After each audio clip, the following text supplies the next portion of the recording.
6:30, December 5th, 2023, and we're calling the Elgin City Council meeting. We'll start with Callahan. Callahan here. McShann here. Kasnovsky here. Gibson here. Swain here. Love here. Okay, we have absent Al Rodriguez and Forrest Dennis. And Forrest has a medical issue and Al is out with work. So can we have a motion to excuse them? I'll make a motion to excuse them. Second?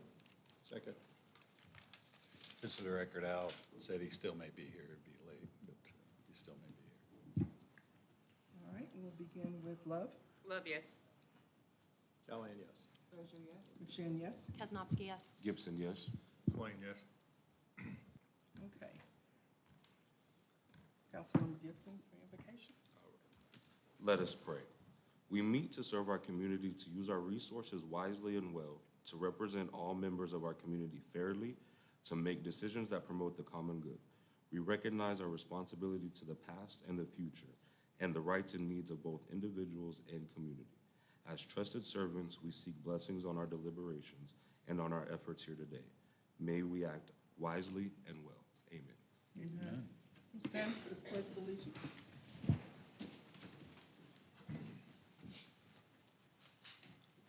I pledge allegiance to the flag of the United States of America and to the republic for which it stands, one nation, under God, indivisible, with liberty and justice for all. Texas flag? Honor the Texas flag. I pledge allegiance to thee, Texas, one state, under God, one and indivisible.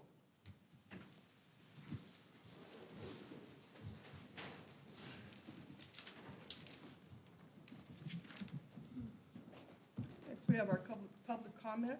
Speakers are limited to 3 minutes. No formal action will be taken by the city on these items not posted on the agenda. Items requiring a public hearing will allow a member of the public an opportunity to speak during public hearing and does not require a public comment form. We do have several who have signed up.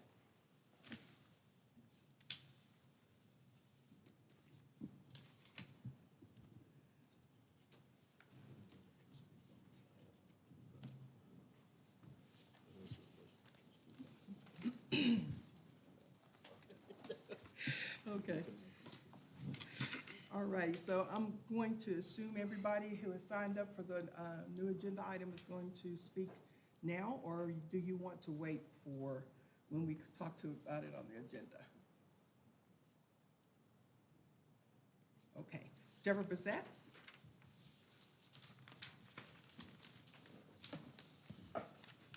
Good evening. I hope everybody's enjoying this summer weather we're having for December.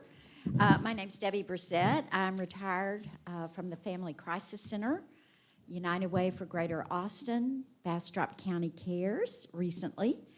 And I've been working in and around workforce housing for years. I'm a resident of Bastrop County for probably the last 55 years. Tells my age. I'm speaking in support of the application for the federal tax credits for the Katy project. In the late 90s, I built housing using federal tax credits for housing for women and children, which increased housing by 10% in the city of Bastrop without any comments.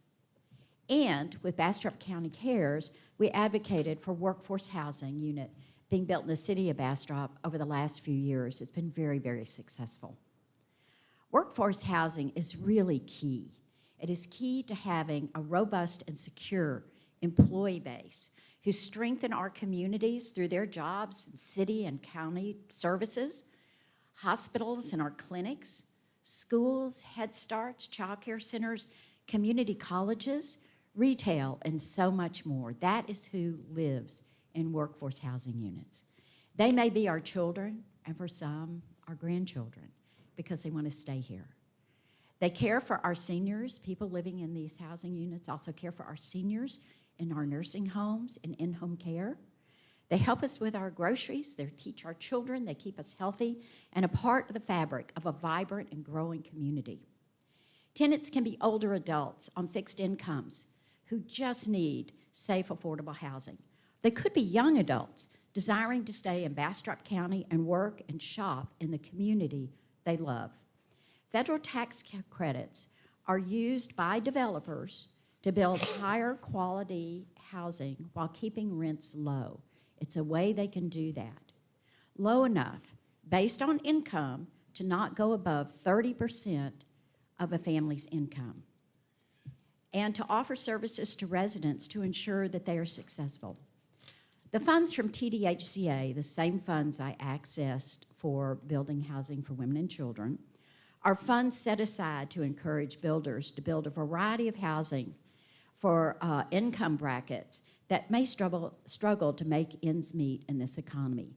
And these are people that you know and you live with every day.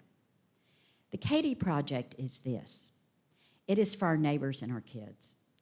And I asked the city of Elgin to grow as smartly as possible and to ensure that our workforce has housing where they work and where they live. This is essential to building a robust and fair community for everyone. It is very unusual for a developer to come in and offer workforce housing. They are a different breed of cat. Thank you. Jeanette Shelby? Hey, I am Jeanette Shelby. Pretty much most of you know me. I have been in the Elgin area for 40 years in real estate, 30 years in property management. Prior to that, I worked for the city of Austin in the planning department and in urban renewal. So my background was in low-income housing, moderate-income housing. So I'm also, like Debbie, speaking in support of this Katie Project. Right now, we have 28 properties on the market for lease. Of those, 10 of them are brand new homes over in these new subdivisions bought by investors, not people who live here, bought by investors. They were pretty much the ones I've talked to. They were told they could get $2,800 a month rent. Now, they can't, but that's what they were told in order to buy these houses. That is not affordable housing. So far, the last one that I did lease for somebody, I had to he hired me to evict his tenant who was not paying, and then I ended up leasing it for $1,900. He's upside down by $800 a month. What do you think is going to happen with the rest of these? Because right now we have 3 apartments that are available that are $1,175, $1,195, and $1,355. The rest are duplexes. They're $1,400 to $1,600 a month. That is it. I pulled up some comps for other places around here. In Manor, there's an apartment complex that's going to be similar to what he's got. $2,400 a month is what they're asking for a 2-bedroom. $2,400 a month. In Pflugerville, another one that is a 2-bedroom. $2,425. An older 1984 apartment, $1,400 for 855 square feet. That is what we're up against. People are moving out here because it's more affordable, but we don't have that. I have some duplexes now, and I have that we're doing make-readies on, and I've got a list of people that want those, because there's nothing affordable in this town that is not a house in a new subdivision by somebody who's not invested in this community. And most of those buyers right now, those builders are running out of buyers that qualify. They're paying $30,000 in closing costs to get a buyer to buy a house out there. Meanwhile, what's happening is investors are coming in more and more to buy the houses, to try to rent them out. Those will be the first foreclosures, too. Thanks. Thank you. Jules Asada?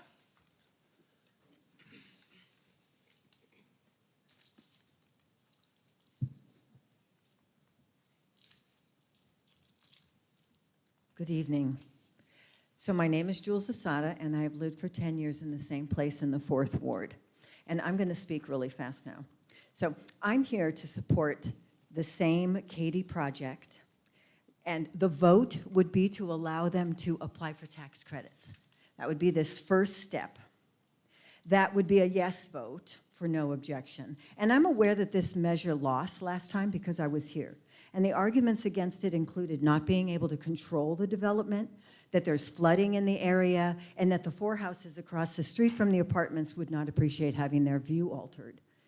The fact is, this property is zoned for development, and it will be developed.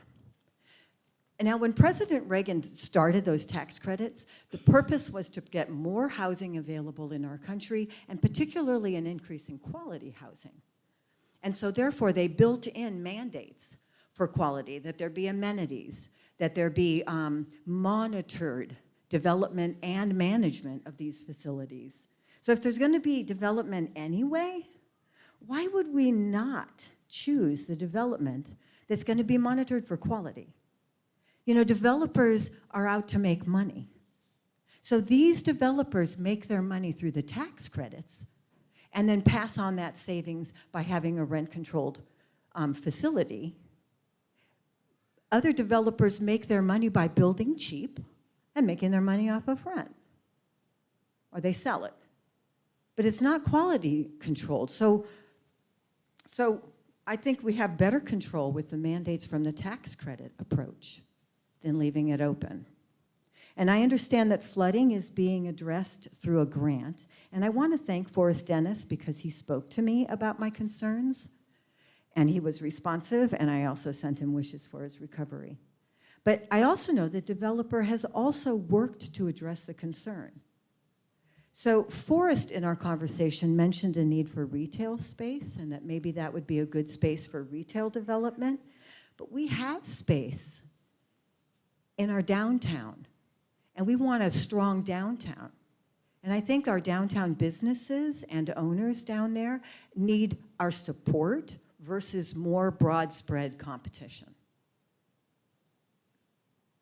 So when it comes to the experience of the people living in that area, any development is going to absolutely change their view, and it's going to change their daily lives for sure.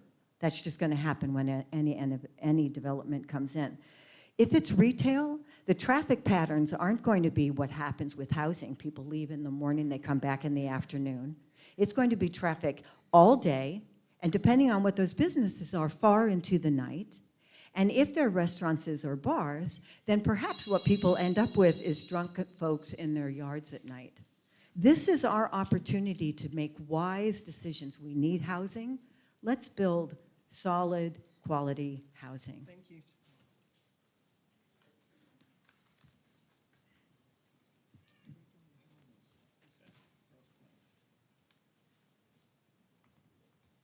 Okay, Taylor Christian.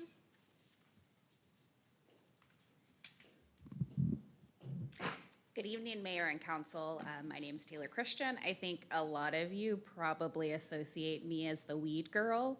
Actually, I'm the water girl. I'm a water data scientist. I've worked for a state agency for the last decade. I spent 5 years of my career developing the population and water demand projections for the state water plan, planning for our water resources for the state. I've actually spoken with several members on council addressing the exact same concerns that we're gonna be 50,000 in a blink of an eye, most of which dismissed me. But I wanted to come here and address some concerns that I had about the presentation at last council's meeting, and I think what I'm speaking to is also speaking to what a lot of the other comments came out that were just mentioned. Our city manager reported that we have no need to worry about water or wastewater, that we're on the most prolific and largest aquifer in the state. Just to be clear, most prolific would be the Edwards Aquifer. The largest would actually be the Ogallala, neither of which we're withdrawing from. We're actually in a very small, minor southern outcrop of the Trinity and portions of the northern Carrizo Wilcox, which are very different geologically and hydrologically speaking. Or that we don't need to think about wastewater treatment expansion again until we receive our next maximum capacity violation. It was stated over and over, there's nothing we can do about growth, and I think that is true, but I think all of those comments previously addressed that there's nothing we can do about growth when we're responding to it. There's a lot you can do about growth when you properly plan for it. To imply that all of those MUDs will have no impact on the citizens because they're paying their tax share isn't accurate. They're gonna be coming into our cities, they're gonna be going to our HEB, they're gonna be visiting our stores, which is great, but there's gonna be less parking. Parks are gonna be harder to get to. There's gonna be an impact on the quality of our life, and I think to only look at growth in a very narrow framework of financial impact is not serving your citizens well. So I just wanted to speak to that, and that hopefully there won't be such flippant comments about our most valuable resource, which I believe is water. Now to what you expected, the decriminalization ordinance. I did state in my last public comment that there is a requirement for the city manager to report out to council annually, which we have not heard from, so we're more than overdue. The ordinance was passed with overwhelming mandate. I would have hoped that a council member would have put it on agenda so that we could hear city manager speak to it. So I do encourage you to think about the fact that this was passed with over 1,600 votes. I think maybe 400 or 500 voted in the mayor. It had overwhelming support. And I think we need a report on the record to speak to how after that ordinance was passed, in the first 6 months immediately preceding that, arrests have gone up 400%. Thank you. Next we have, what is his name? Gonzalo Camacho? Is that, okay. Probably killed your last name, I'm sorry. It's all right. Gonzalo Camacho. All right. Easy for Spanish speakers. My name is Gonzalo Camacho. I live in Austin, Texas. I'm a traffic engineer, 30 plus years experience, 20 in Houston and about 13 in Austin. I had a meeting with TxDOT district engineer not too long ago asking him, could we look at some of these corridors, highway corridors, and add commuter rail? And I was looking at Palmer 130, FM 973, I believe, and State Highway 95. And also, for things to make sense, we have to talk about the Green Line. He said, well, great, but you know, you got to talk to Cap Metro, and TxDOT cannot do anything about it. So I know what he's talking about, so I decided that next week I'll be talking to TxDOT, the commission, that's the overhead of everything, and I'll be requesting probably changing their policy so TxDOT can start looking at these corridors and look at a future to add corridors, rail on Palmer to 130 to go to the airport, Maynard to Taylor on 973, from here to Taylor on 95. And the wonderful thing is that you have a corridor here. You have rail tracks just like you have in the Green Corridor. The reason why I'm coming here because it's due diligence and professionalism. I cannot talk to the TxDOT Commission without saying I haven't spoken to y'all. So that's why I just drove an hour in crazy. But what's interesting, and I know you know all this stuff, but I just want to bring up a couple things. Part of the conversation with TxDOT also brings a Green Corridor, Green Line, and you know, Cap Metro has had over 10 years experience on the red line. It's common sense that they can take the same technology and put it on Green Line and you should have service. I hope you do. I mean, I'm rooting for you. It's a no-brainer. Now the I-35 is coming up, construction. This is an excellent opportunity to add a corridor because people will be able to drive off the highway 290, hop on the rail, and go to downtown. And I think it's a win-win. And lastly, what I'm going to talk to the commission is to develop a TxDOT transportation museum because it's something to celebrate the work that TxDOT has done throughout these years. It's one of the highlights of my career, and we're looking at 30 years. Also, sadly enough, there's not a cultural arts center for Central Texas. It's sad. There's no children and the elderly. They have no place to go to enjoy the arts. And that's one of my passions. That's what I want to take the time to go and talk to them. And of all of this vision, the Green Corridor is the key. And if people are going to go anywhere in this region, I hope it's through rail. I'll support you all any way I can. Tomorrow I'll be talking to City of Maynard. And if there's one request I will ask you all, whenever you talk to Cap Metro and TxDOT, and if this corridor goes, all the school-age children and people over 60 years olds, they should have free passes to use public transit. It's done all over the world. I don't see why we cannot do it here. I appreciate your time. Thank you very much. Thank you. Mr. Camacho, you got my response, right? Yeah, okay, thank you. Next, everybody should have a email from Mary Pinson, who's not here yet, so she wanted to make sure we had her comments. So you all have them here. All right.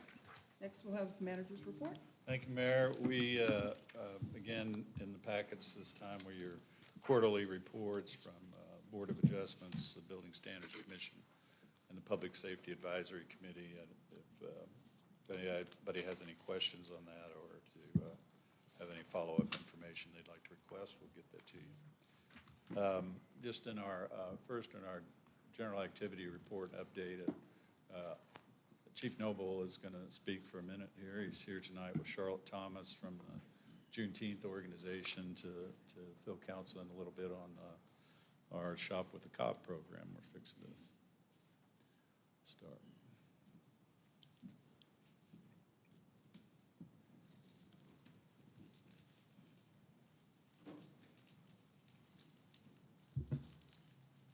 Good evening, Mayor, Council, and you all know Charlotte.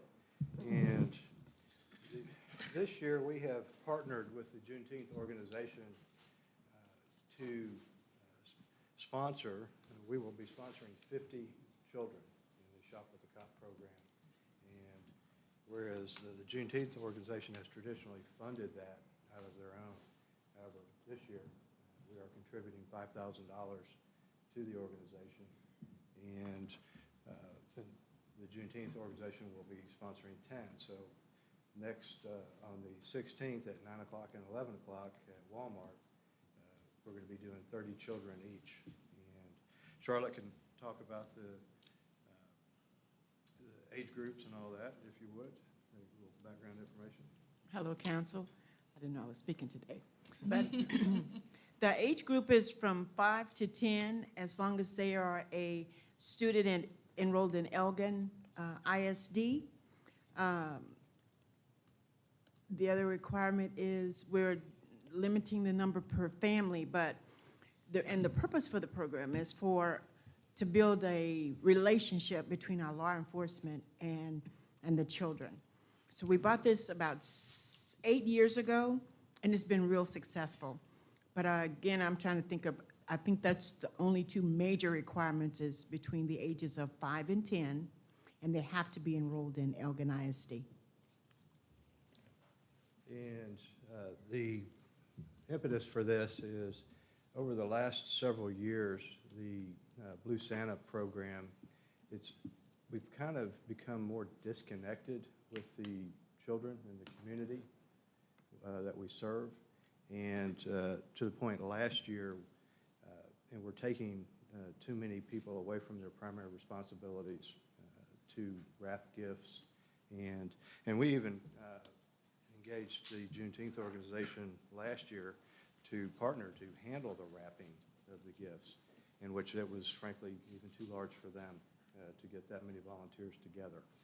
So what we have seen, even with last year, that even though we hired a person to come in and coordinate the distribution, we weren't even able to wrap the gifts.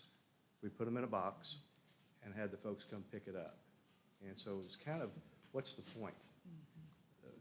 But the point is for us to engage with these children. And this is where we see them one-on-one in a pleasant environment and have fun with them. So tonight, we would like to present Juneteenth organization, check for $5,000.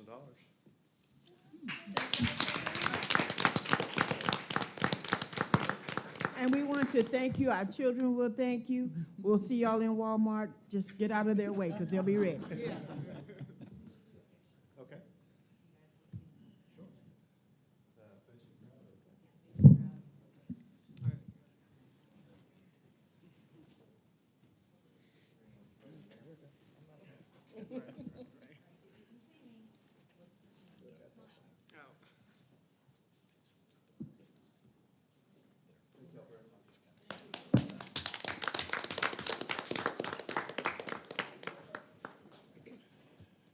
you, Mayor. I don't want to single Sarah out, but until Sarah Goodenough out there, she made some comments relative to the Katy project as well. Just wanted you to know council has those. Those will be on the record too. I forgot to mention that. Thank you. I wasn't sure I'd make it. I thought I'd email, but Okay, thanks. One last thing I wanted to mention on our report is that we had another great Christmas parade this last weekend that we're really proud of, and I personally got, I think, as many positive comments about this parade as any we've had since since I've been in Elgin. I know the council was really pleased with the crowd and the turnout and the management of the parade, and so we do different parades in Elgin and have done those for years, but one thing that I think it's important to understand that the city staff doesn't run any of those parades except for the Christmas parade. And just last year was the first year we took over the Christmas parade.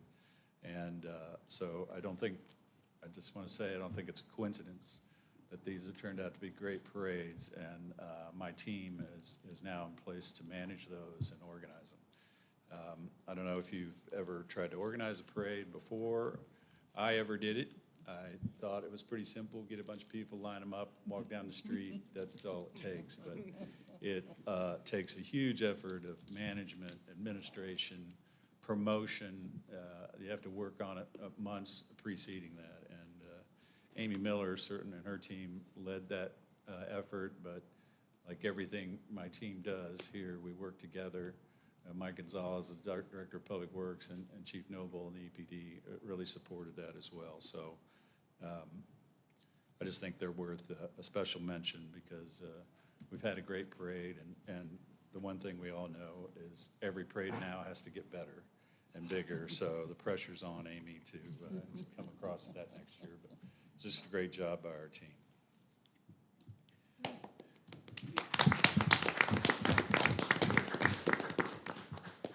Unless anybody had questions for me, Mayor, that's all I have in my report.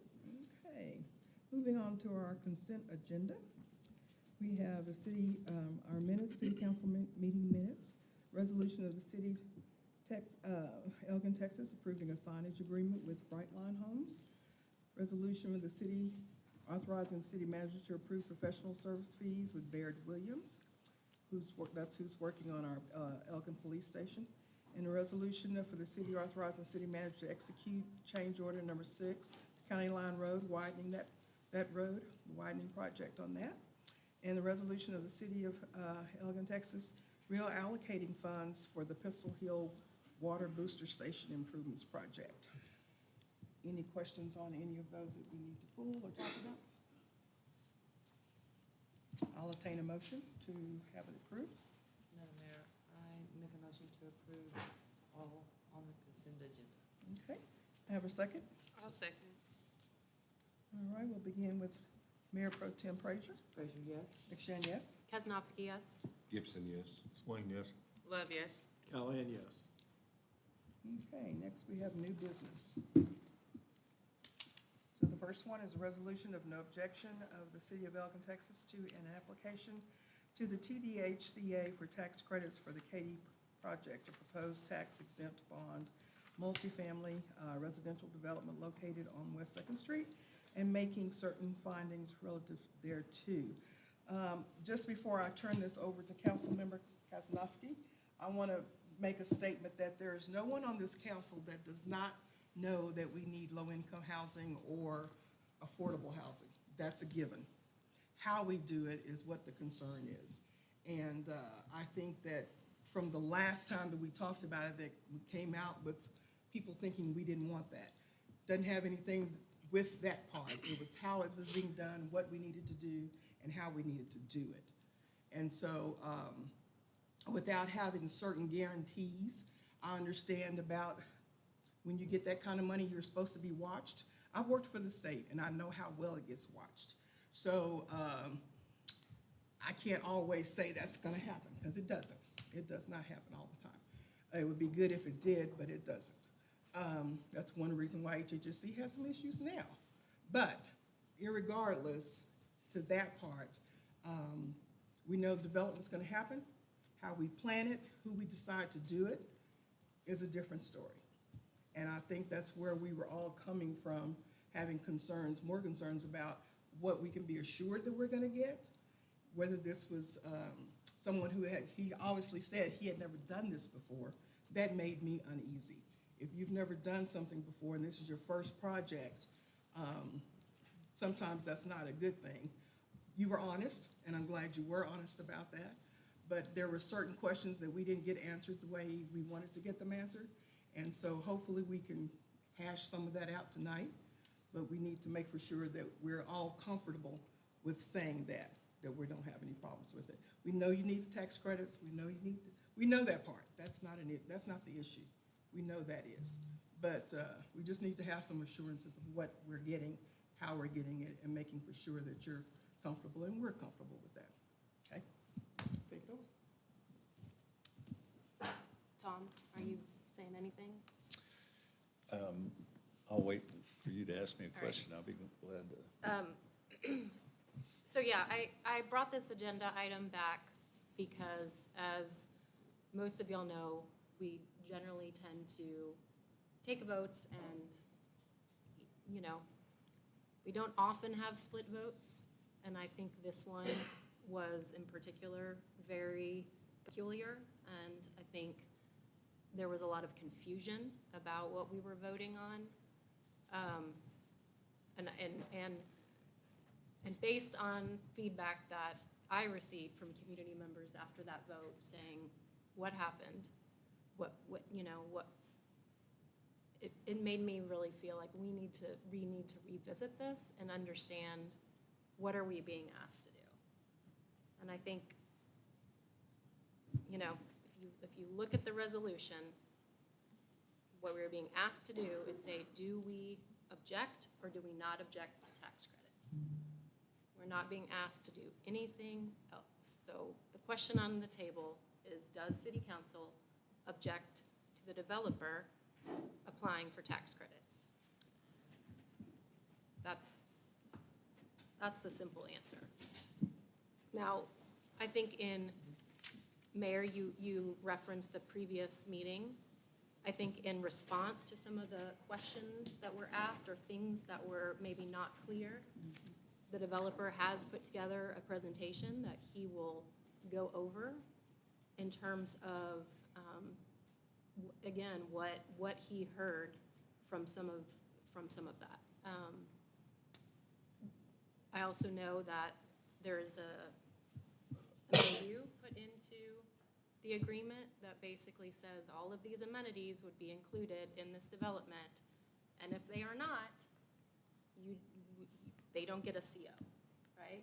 So it's different than other development agreements where it's in phases where you have to say, okay, developer, did you do this? We got to go out and do our due diligence. Whereas if it's like, well, there's no pool here, I don't see any electric charging stations, there's no work from home lounge, sorry, you don't get a CO, because that's what you stated publicly and promised to the city. So I think that is something that is, for example, different, that was not on the table necessarily, and maybe as clear of language.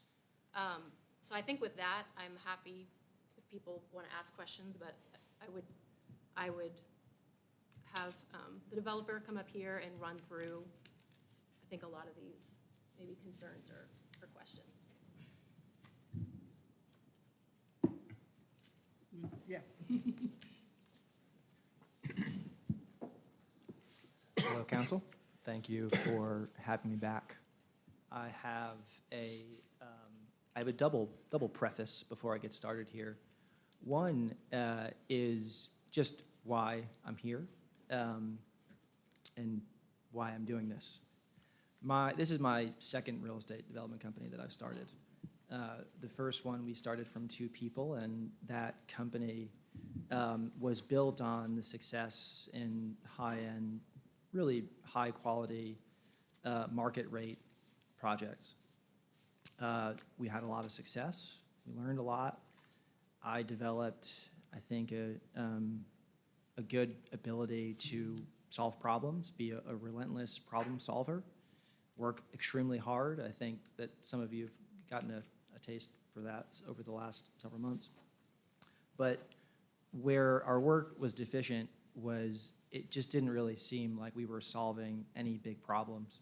And if we were going to be working so hard and spending so much time doing what we were doing, it would feel good to, go out and solve some of these really big problems. And in real estate, the biggest and sort of most observable problem is housing, and housing for the workforce specifically. And so one of our first orders of business when we started Ivy last year was to enter into this business and start to contribute to it. And so, Mayor, your concern is absolutely valid. This is our first, affordable tax credit project, right? But it's certainly not the first building that we've built. We've built many buildings and been very successful. And that is why we have our partner. Our partner is iTex Group. They've built, we went and got the count for how many Texas projects. It's 54 and 6,300 units. And we got some pictures and stuff that we can show you guys. So that's preface number one. Preface number two is that I think some of you know David Glass. I've been speaking to David a lot over the past few months. He wasn't able to get here today, but he does extend his support for the project. Now I'll get started. All right, so this could be the most important slide of the entire presentation.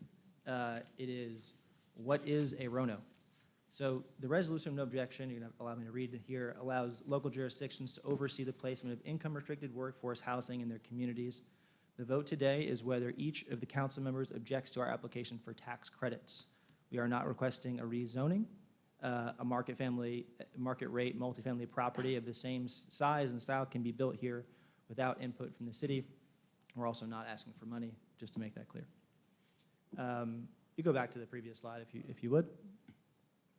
We're also, for clarity, not asking, the words here, resolution of no objection, seem very strong, right? How could I not have any objection to this project? That's almost impossible. Everyone has some objection to some project. Just for clarity, we are not asking you to attest that you do not have a single objection to the project. We are just asking that you not prevent us from applying for tax credits. That is the function of the RONO and the function of the vote. So, next slide, please. So we didn't really touch on housing tax credits and what they are in the last presentation, so I tried to distill this into a few simple bullet points, but it was next to impossible. It's just a very complicated code. However, high level, this is a program that was put in place by the Reagan administration in 1986, and it has been extremely successful in enabling income-restricted housing of many different types. The program that we're applying for is the 4% tax credit program, and this is a program where if we are to follow the rules of the TDHCA, which basically are to follow the income limit restrictions, the quality of construction standards, and the ongoing maintenance standards, then we are able to secure tax credits. We then take those tax credits and we sell them to tax credit investors. Those are like JP Morgan, Citigroup, the big banks really that invest through what's called the Community Reinvestment Act, or the CRA. And this is just making banks take some of their profits to reinvest back into the communities that they bank. That's a high-level overview of the program that we are looking to apply to. Next slide, if you could. All right, so just general sort of project overview, 150 units. The 601 West Second Street is the address. We'll get to that in a second. If all goes how we hope it will go tonight, we would start July 2024 and finish in December 2025. Amenities, work from home lounge, swimming pool, furnished community area, grilling stations, EV chargers, and then we'll also be required by the TDHCA to provide a minimum of 15 hours of weekly organized on-site educational services to school-age children. That's just a little mock-up, sort of conceptual mock-up of what the amenity areas would look like. As Councilmember Koznovsky has alluded to, we've also, this is new in this presentation, we've committed, and we'll ultimately do this through a development agreement, to have our certificate of occupancy be contingent on the completion of some of these things, so that we sort of affirm that commitment. These are also things that will be, aside from the drainage enhancements, these are all things that will also be required by the TDHCA, and so we have like sort of a double hook on that. And then with the drainage enhancement, these will be things that will be inspected prior to issuing our certificate of occupancy to open the building. So I hit on this last time, but this is just an absolutely wonderful location for this type of housing. It's just something that gives instant, just really convenient access to all of these essential life services that people need to live. And so you guys, I believe, are familiar with the area, so I'll go to the next slide. Quick timeline and why it's just sort of imperative that we get this done tonight. We went through a lot to be able to bring this back, but now the timeline is extremely tight. We would, if we were to have approval tonight, we would race to get applications in to the Bond Review Board, and then continue to race to a construction start in end of June 2024. So just a quick side-by-side, right? Because we know that this property can be built as market rate multifamily. And so that would be the alternative case to doing what we are doing, right? So will the project be required to incorporate amenities, including all the amenities that we've outlined? No, there would be no requirement to do that, but with the KD it would be yes. Will the project be required to develop certain construction quality? Yes. Market rate multifamily, no. Will the developer be required to have physical inspections from third parties to ensure maintenance and good physical condition? Yes. Market rate, no. Mayor McShann, you make a good point on how good will the government be in overseeing what we do. I will add, though, that there's private incentive as well. We will have a lender and we will have the tax credit investor both watching over us, because in the event that we are to default on one of these requirements, then we could potentially lose our credits or get penalized.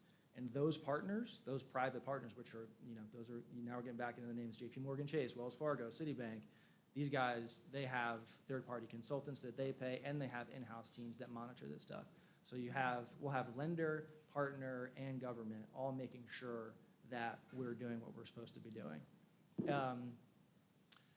Off-site drainage enhancements, this is another one that, that we looked into following the previous meeting, and we think we have some solutions there. And the on-site after-school program we talked about, and again, the rent's just being restricted by the TDHCA.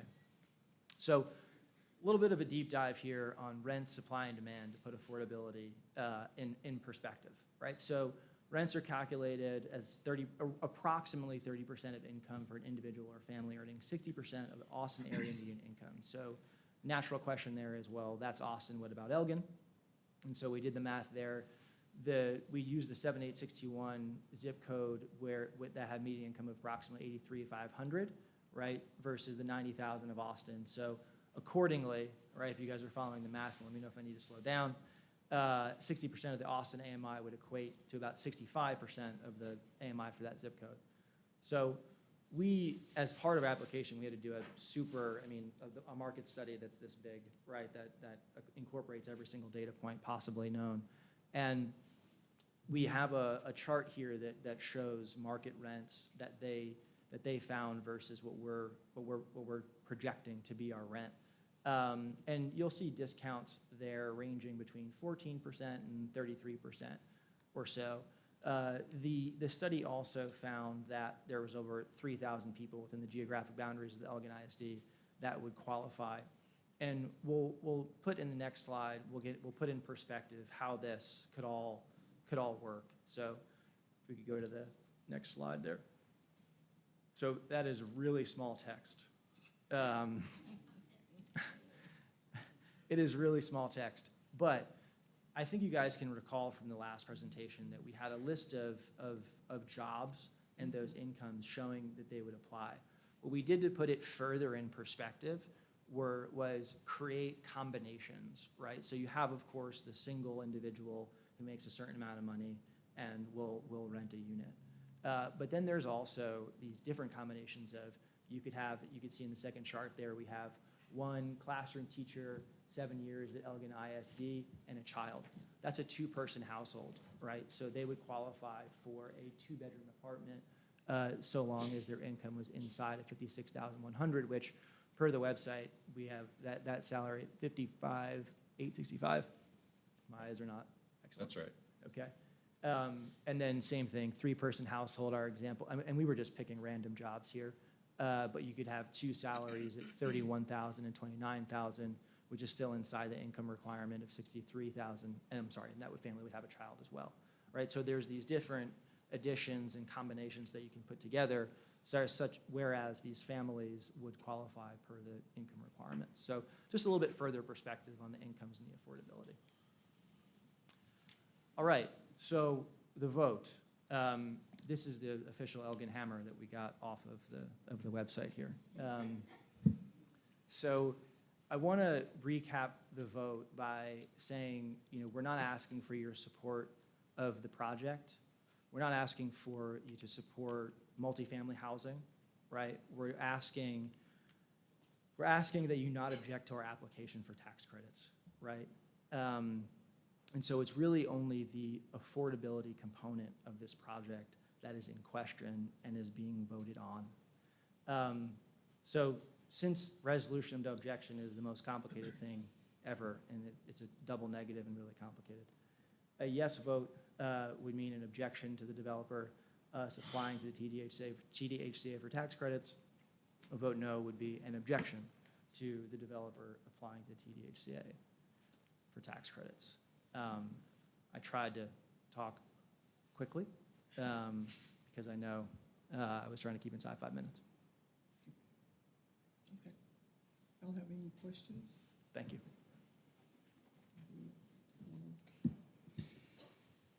Well, Roger, since I'm a little concerned that some of the comments and some things, so obviously a really complicated project, but at the same time, this usually boils down to us for really, really plain language basics. Yeah. So, and as you know, one of the issues that we've had from the beginning is that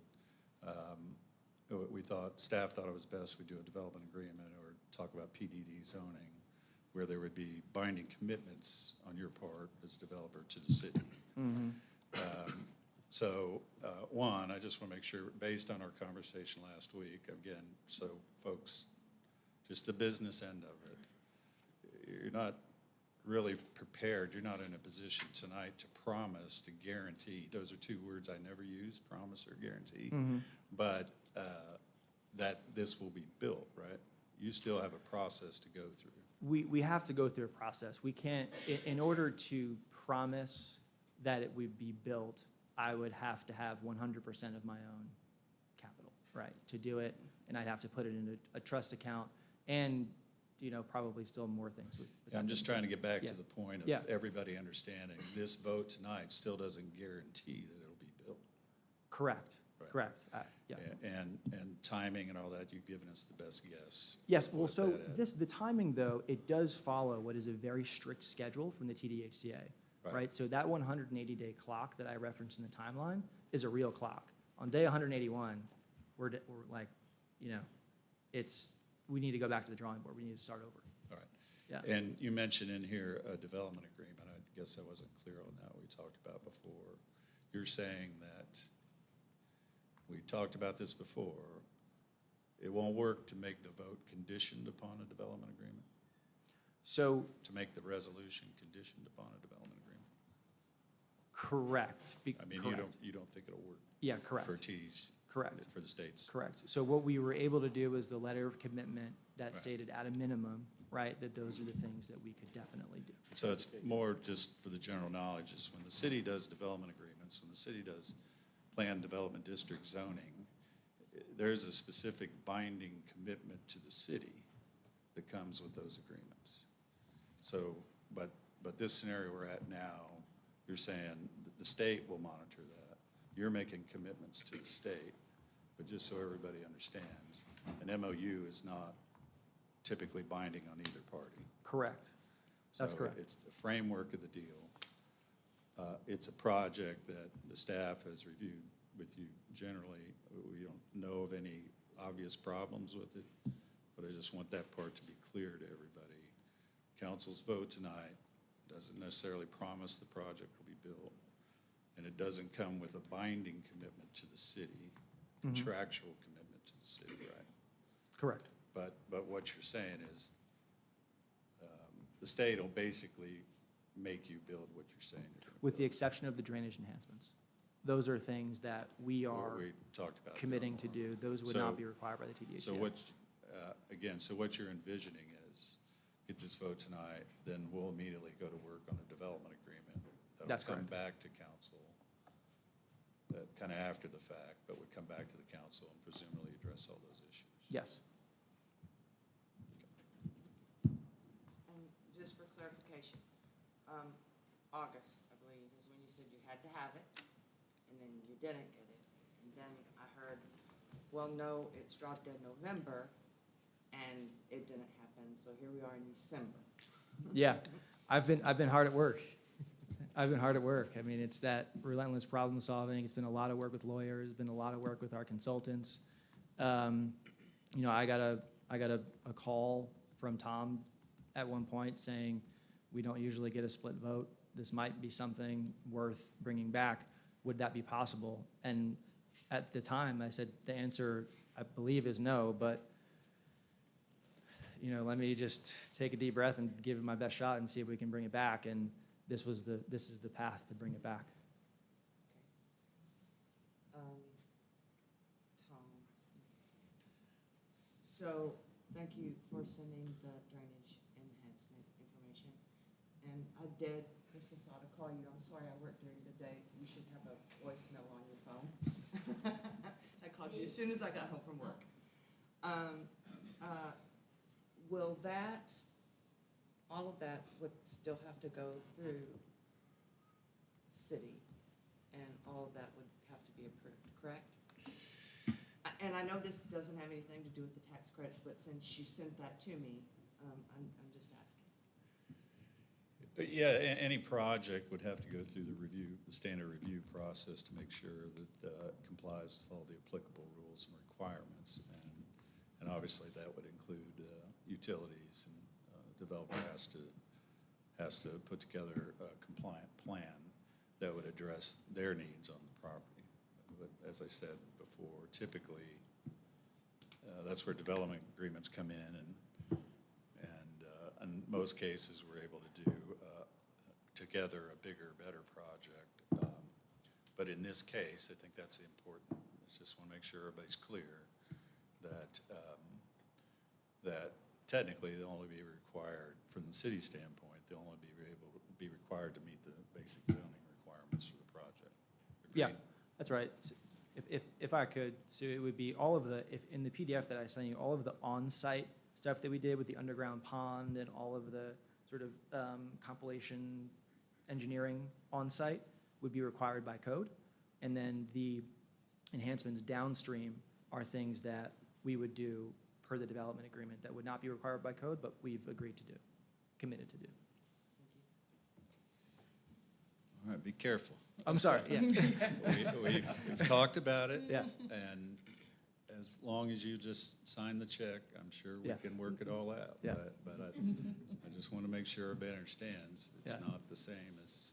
That's correct. We're not signing an agreement tonight that guarantees the council what is going to be built. Correct, correct. All right. So, to make sure, is everybody clear on what we're voting for? Just to get them tax credits? Nothing on what we had before? We got Yes. that? Okay. So I entertain a motion that it should say yes to allowing them to apply for tax credits. Approving the resolution will do that. Mhm. So vote Yeah. for the So resolution. vote for, yes, for the resolution. I make a motion to vote yes. And I'll second. Seconds, okay. We'll begin with Love. Love, yes. Callahan, yes. Rodriguez, yes. Frazier, yes? McShane, yes? Kaznowski, yes. Gibson, yes. Still gonna be a population mess, but yes. Okay. Motion carries.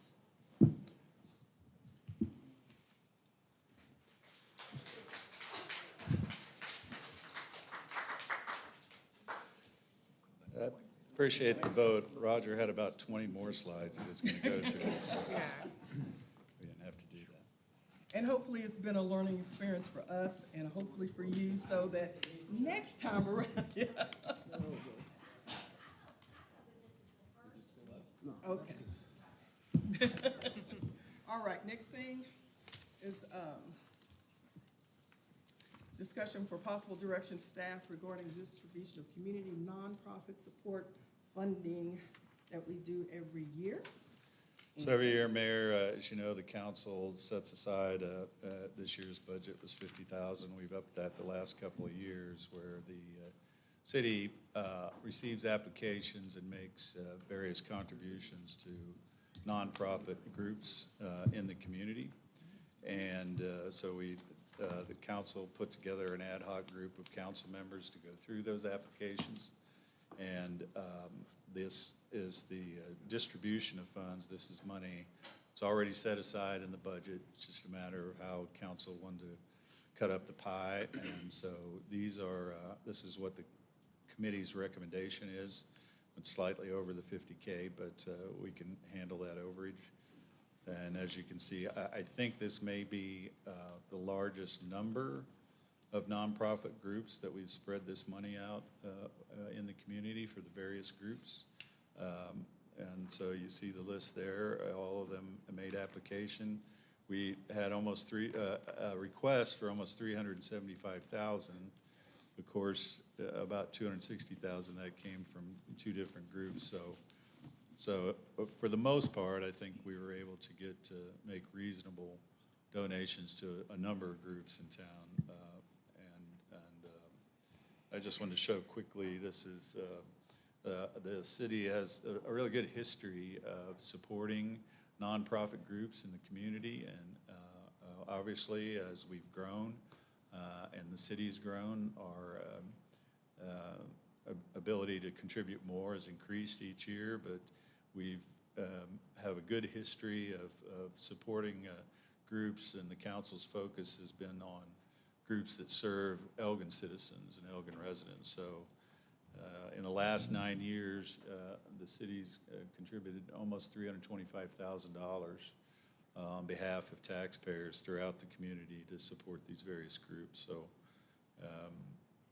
So we feel really good about that. I know every year the council always wishes we could do more, but I think this record speaks for itself. So I guess the action tonight is simply to approve the recommendation from the ad hoc committee to distribute the nonprofit funding as shown. Madam Mayor, I'll make a motion to approve the nonprofit funding as specified by the committee. I'm sorry. All right, Brazier and Chuck. Okay, and remain with Councilmember. Brazier, yes. McShane, yes. Kaznowski, yes. Gibson, yes. Swain, yes. Love, yes. Callahan, yes. Rodriguez, yes. All right, motion carries.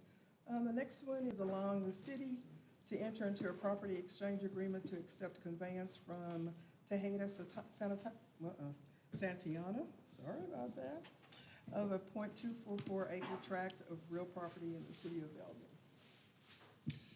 Thank you, Mayor. This is actually a land swap deal that we've negotiated with the property owner that will help facilitate our Kennedy Street drainage project.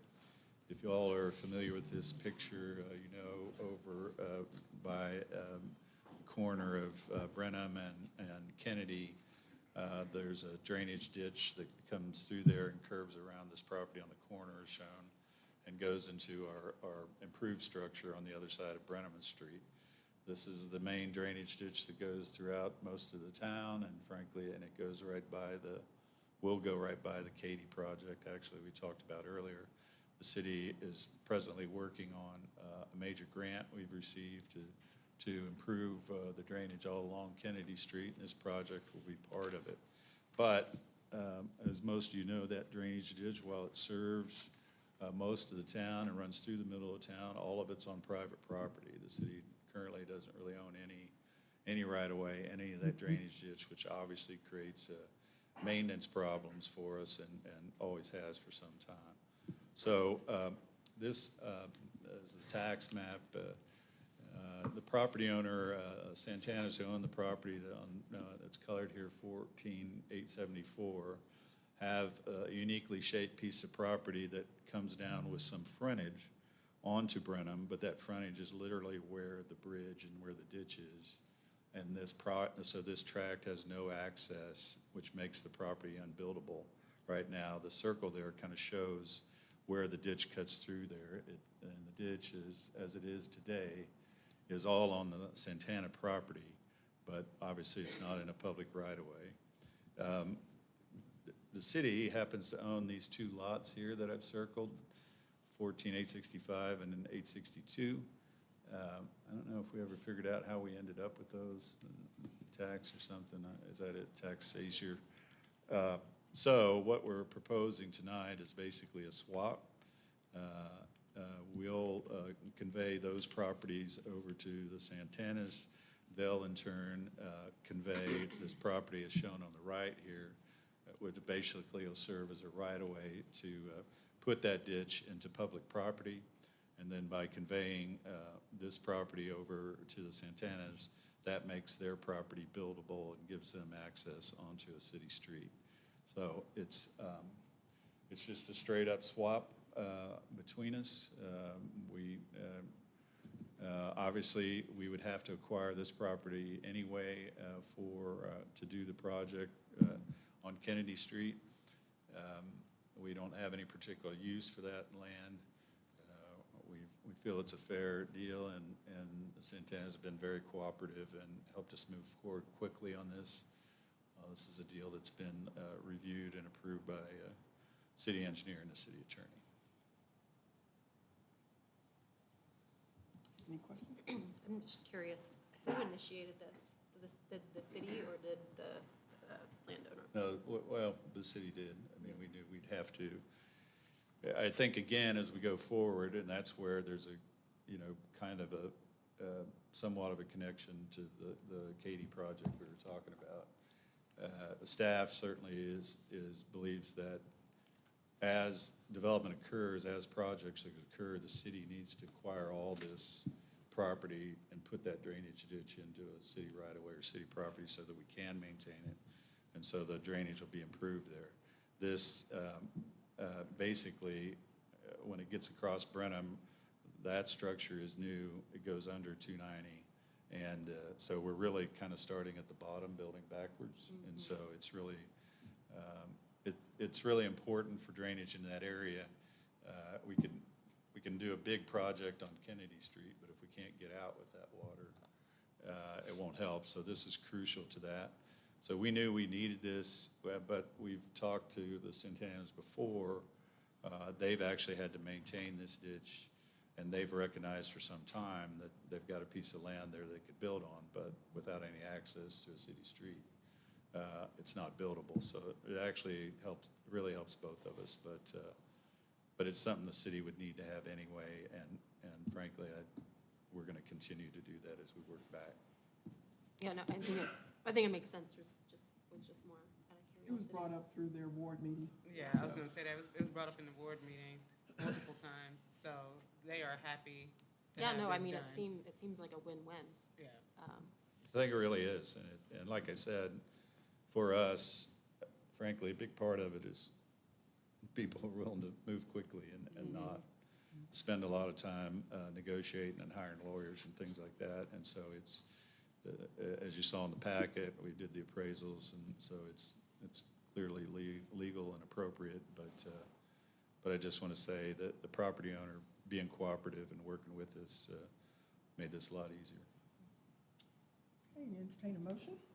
Make a motion to go ahead and pass it. Yes. Yep. I'll second. Okay. All right, we begin with Councilmember Love. Love, yes. Callahan, yes. Rodriguez, yes. Thank you, yes. McShane, yes. Kaznowski, yes. Gibson, yes. Swain, yes. Okay, the next one is an ordinance setting the time and place for the 2024 regular monthly meetings in City Council.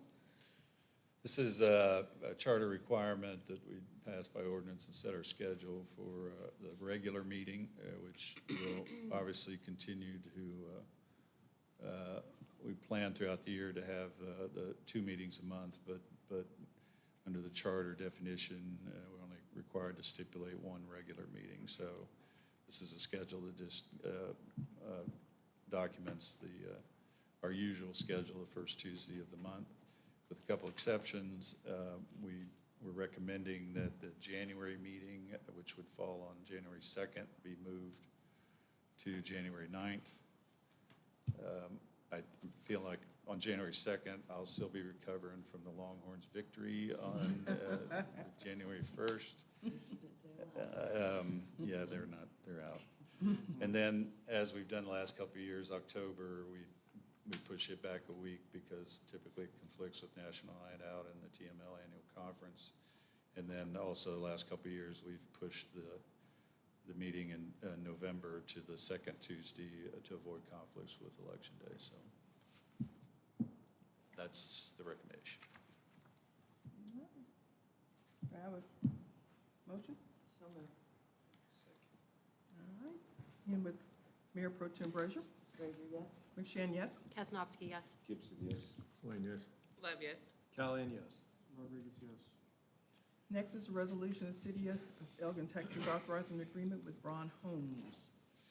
Thank you, Mayor. This is a routine cost participation agreement. Braun at Harvest Ridge is in the process of constructing a sewer line through their project that they're required to build a 12-inch line. And staff is recommending that we pay the difference to upsize that to a 24-inch line.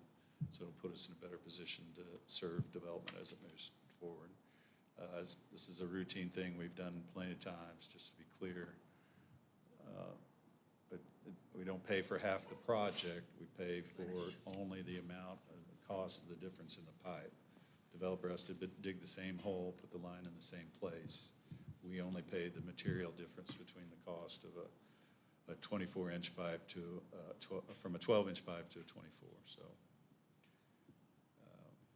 recommend approval of that. And the money will come from impact fees.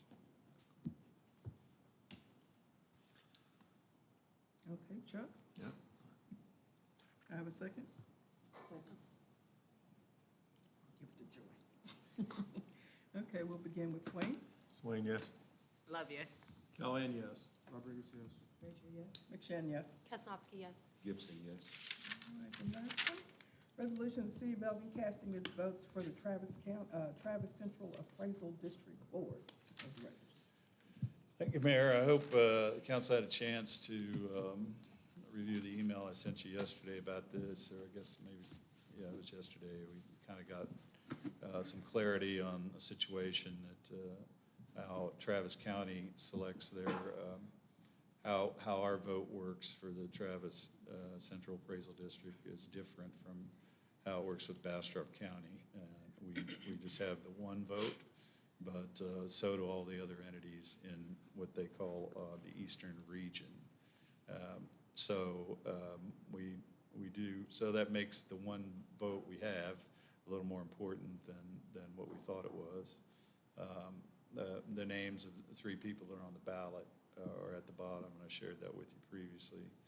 I think just to make this more confusing is the part about Senate Bill 2 is mandated that Travis CAD will have to change this process next year because some of those board positions will actually become elected positions.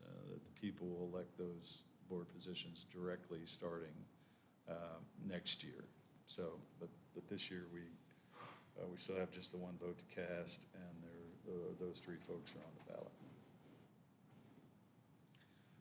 And I think one of them reached out to us, and the council got that information, but I don't have any information about any of the others. I'm with Elizabeth Montoya. I did my own research on all of them. She's the only one that seems a little bit more qualified for the position that this is requesting with her background.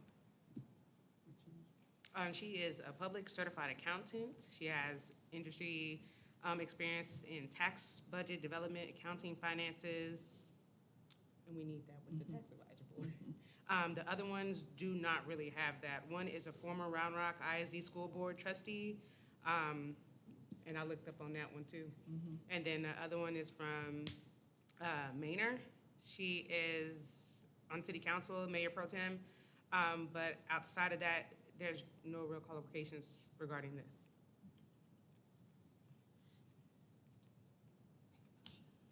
So I make a motion that we cast our vote for Elizabeth Montoya of City of Pflugerville. Okay, so we'll begin with Love. Love, yes. Callahan, yes. Rodriguez, yes. McShane, yes? Kaznowski, yes. Gibson, yes. Swain, yes. Okay, and there's no executive session, and it is announcements. Ms. Amy?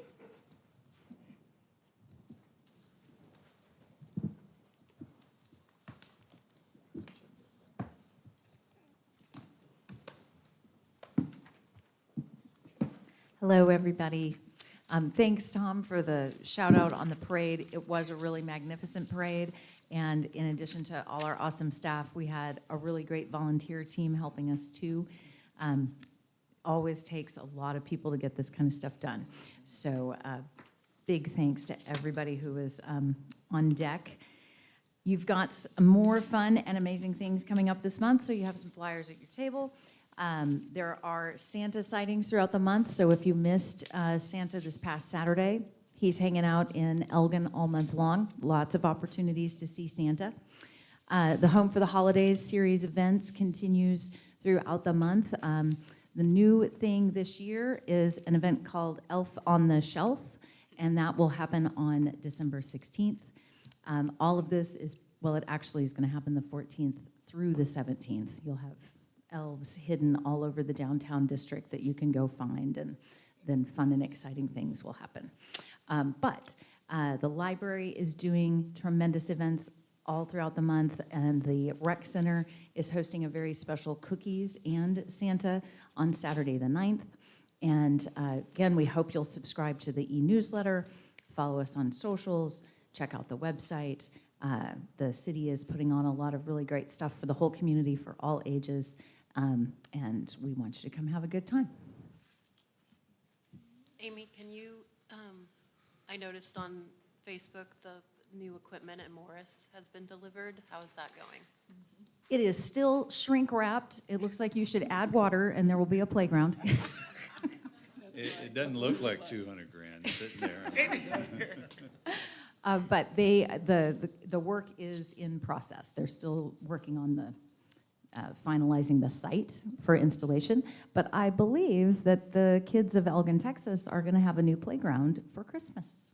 Awesome. That's what it looks like. So Yeah, we'll keep you posted. We'll be doing a ribbon cutting on that, but the crew's down there working.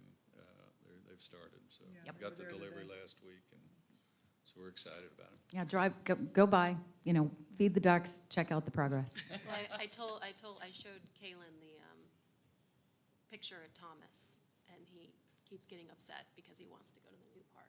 I'm trying to explain to him that it's not ready yet, so, 2-year-olds. Thank you.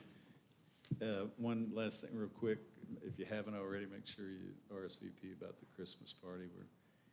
We are, believe it or not, the employees and boards and commissions, we're getting so big that we literally, the rec center may not be big enough to hold us all if everybody came. That's amazing to think. We've got that many people involved with the city, but that's good news. It's a good thing. Thank you. I would like to give a shout out to our awesome mayor, McShane, for winning the Executive Women in Texas Government Award. Yes. And I think that is an awesome thing. Thank you. That was a surprise. But anyway, yeah, it was a fun surprise. All right. Anybody else? See you next year. All right. Right, see y'all next year. Oh, yeah, it Merry is. Christmas. Yeah. See you. All Merry right, Christmas. Merry Happy Oh, wait a holidays. minute. Oh. See? Merry Christmas, everybody, and Happy New Year. See you next year. Be safe if you're traveling. And hope everybody has a fun time. Thank you. We are adjourned. 7:45.